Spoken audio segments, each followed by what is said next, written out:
Hello again, YouTube. Today I'm going to show you books I picked up for basically $1 at Half Price Books. Most of these books were sitting near the clearance section, so that I'm not sure if they were brand new out in stock or what the story was, but they were on a rolling cart, and said comic book blowout. That's what the word was, and I think I got some pretty decent books here. This was a little bit after the Steel City Con show. I ended up stopping up at a Half Price Books because I was going to do an errand, and I said I'm going to run in there real quick, see what they got, since I had a couple bucks in my pocket. But ended up picking up Batman: Masters of the Future. Pretty close to getting all the Elseworld books. I think I'll have to go. I think these are still called Prestige format or square bound, whatever they're called. I'll have to do a whole video on my whole collection of those. But I rarely find this one out in the wild. I was super happy to come across it, and for $1, I wasn't going to pass it up at all. Let me take a look inside real quick. Yeah, it's the sequel to Gotham by Gaslight. So this must have been the second one after that. I'm not 100% sure. Let me see when this came out. 1991. Yeah, I'm pretty sure that's when Gotham by Gaslight came out. It was either 89 or 90. I can't remember which, but the rest of these are all comics. I was like, I couldn't believe some of the stuff was in there, to be honest with you, for $1. So I picked up the second printing of Batman and Robin from the New 52. Speaking of New 52, there's a few more New 52 books in here, but I was thinking I have to go through my whole New 52 collection. So there's going to be an upcoming video. I'm just going to put this out there before I forget. I'm going to go through my New 52 collection and revisit some of it. See if I want to get some of it out of my collection. I'm not 100% sure yet, but I want to revisit the New 52. I know it gets a lot of people treat it as like almost like a hair metal band or something like that from the late 80s, early 90s. So we're going to revisit it, and we're going to take a closer look at some of the issues there. But I never bought the Batman and Robin New 52. I did jump on, I think it was like issue like 16 or 17 when after Robin died. I bought a few. I had put it on my pull list after that, but I always wanted to read this run. So I do have a few other ones. I think I got like issues 8, 9, and stuff like that. I've been picking them off too as I've been going along. Anytime I find this for $1, I pick it up. It's X-Force #2, second appearance of Deadpool. The first appearance of Kane? Yeah. There's a little issue down here. This is going to be one of those books that I end up just giving away to somebody, that wants to read it. But it's a nice little reader copy. I have I think I have 4 or 5 more of these, and they're all in like really good condition. As soon as I saw this, and I saw the next 2 issues after this, I was like, I gotta pick this up. Reminds me of the summer, early 90s. It's Milk and Cheese. This is a second printing of issue #1. It collects all their strips and stuff like that and puts them in a couple issues of comics here. I'm not sure how many issues this went up to, but I have a couple of the issues right now. I think I have like Milk and Cheese like 666.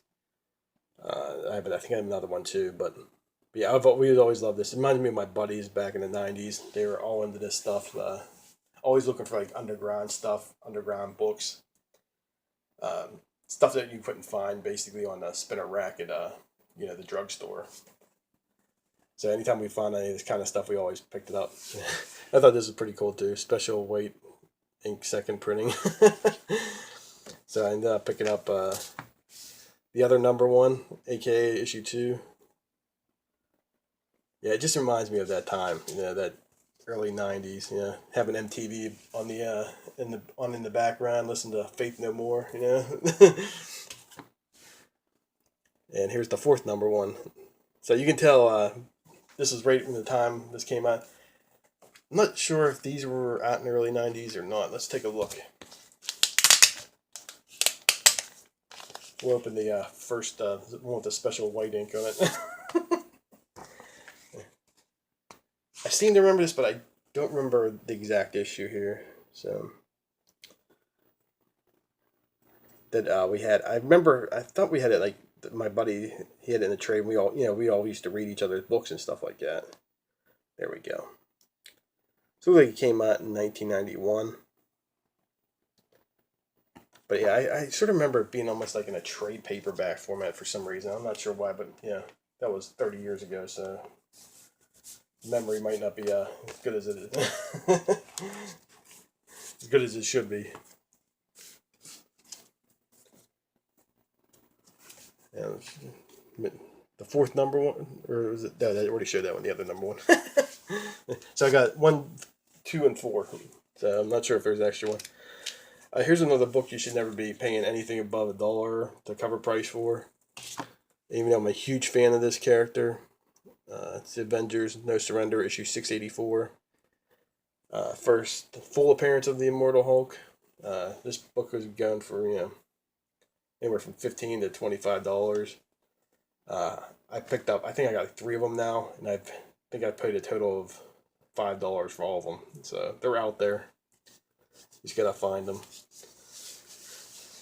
This might be one of those books I throw in a future giveaway. We'll see here. Yeah, it's just awesome, man. That's just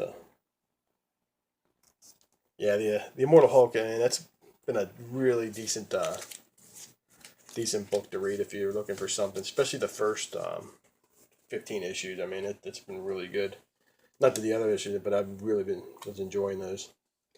Or still am, but I was too. It's a Mitch Hedberg for you. All right. Next is all Batman, but this cool thing is these are these are different printing, except for the one I think is different. Fourth printing, Batman issue 1. Picked it up for $1.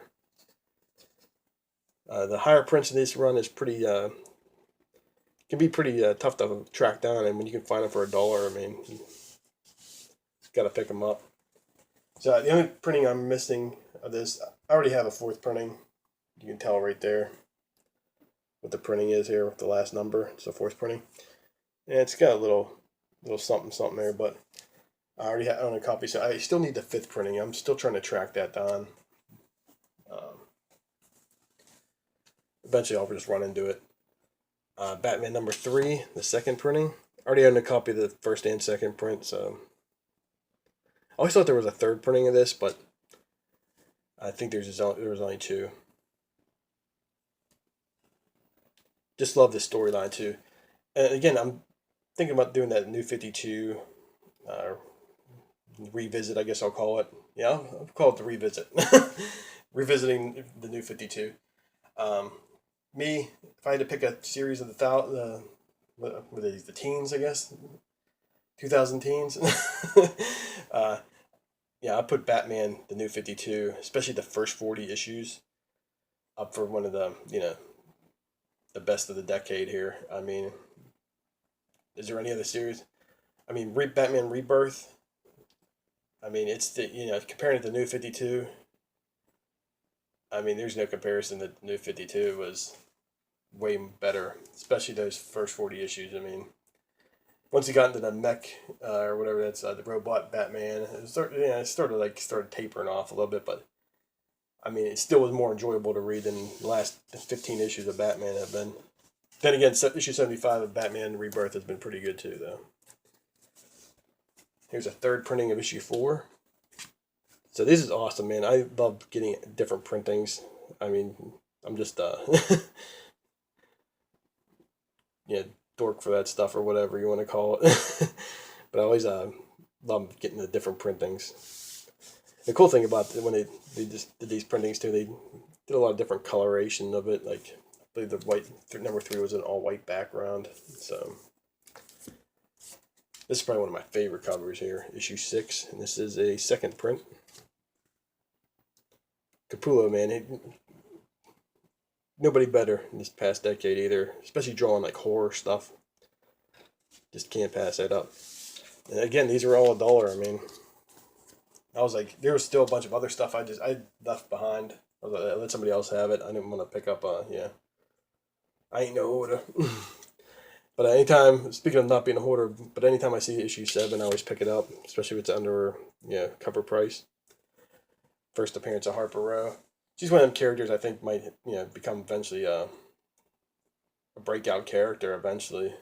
Uh, she was made for these modern times. I mean, so I hope they end up doing something with her. Not just because I own like 4 copies of this, but just because she's a good character. I enjoyed her in issue.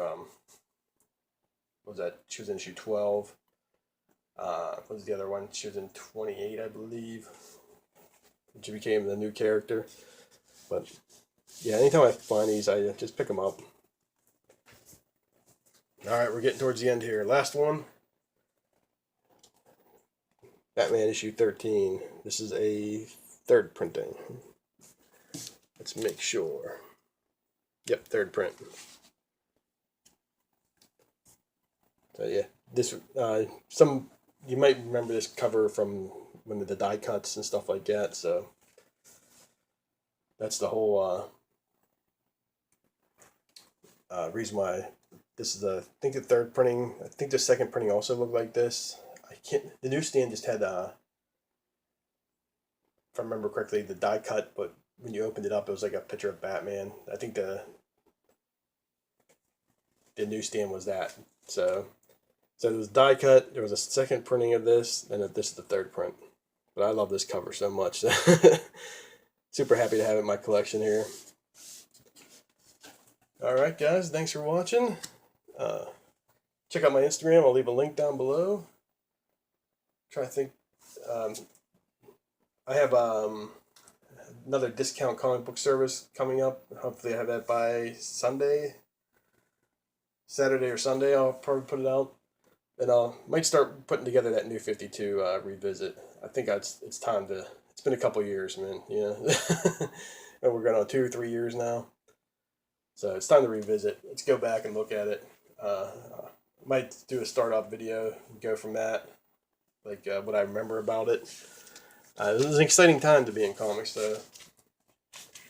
Brought a lot of people back to the game when I was collecting theirs. But all right, guys, thanks for watching. I'll talk to you next time.